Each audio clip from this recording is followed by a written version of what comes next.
today we're gonna do a little science experiment. I figured since it's kind of a rainy day, this is a good thing that you can do at home, indoors. It's not very messy. So you're gonna need a couple things. You're gonna need some oil, some Alka-Seltzer, food coloring, and water. And of course, a goblet. You can use that, you can use a wine glass, you can use a glass vase, just something that you can see through. I picked this because it's nice and big and just for effect. But just make sure you ask mom and dad if it's okay to use a certain glass. So first thing we're gonna do is we're gonna add the water. I'm gonna add a lot of water, about halfway. Okay. Then we're gonna add our oil. I'm gonna tip it just a bit so it doesn't mess. As you notice, while you're doing this, the oil and the water do not mix. And last, I'm going to add our food coloring.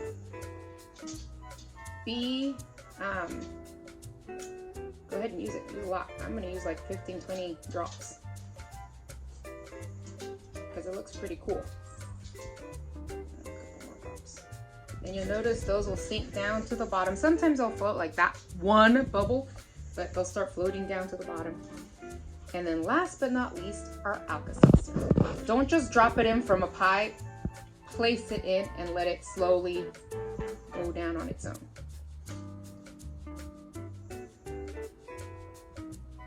So the Alka-Seltzer will start mixing and you'll see this awesome effect, kind of like a lava lamp.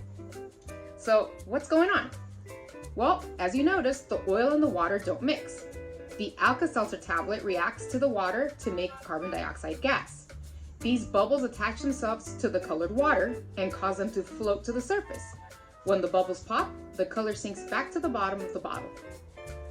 And that's what we're seeing is happening here. So if you do this in a smaller glass or in a smaller vase, I'd break the tablet in half. That way you can get more of the effect going for a little while longer. I think I have another piece in here. Let's see what happens if I add that to it. It looks like I used it all up. But yeah, the more water you use, the more Alka-Seltzer you're gonna need. But otherwise, it's a pretty cool experiment. You can do it at home with a couple of items, and it's something you can do on a rainy day. So we wanted to see what would happen if we added another Alka-Seltzer. So let's see what happens. All right, ready? 3, 2, 1, go. It starts the process again. Very cool. So yeah, this is one of those experiments that I guess you can keep doing. One of the cool things that I was reading that you can also do is maybe put it in a bottle, like an empty soda bottle, and you can do this process, and then when you're done, close it back up, and then you have a cool kind of like a lava lamp thing. You can shake it up and just see what the oil does with the water, and that way you don't have to throw it away. You can keep it for a little while longer. Otherwise, if you do it in something like this or in a container with a cap on it, you can keep it and add some Alka-Seltzer and get your lava lamp going again. But yeah, pretty cool. Looks like it's about finished there. So yeah, you can add some more Alka-Seltzer, keep going, or you can, you know, put it away for later, or you can discard it if you're done. But something to do on the rainy, boring days.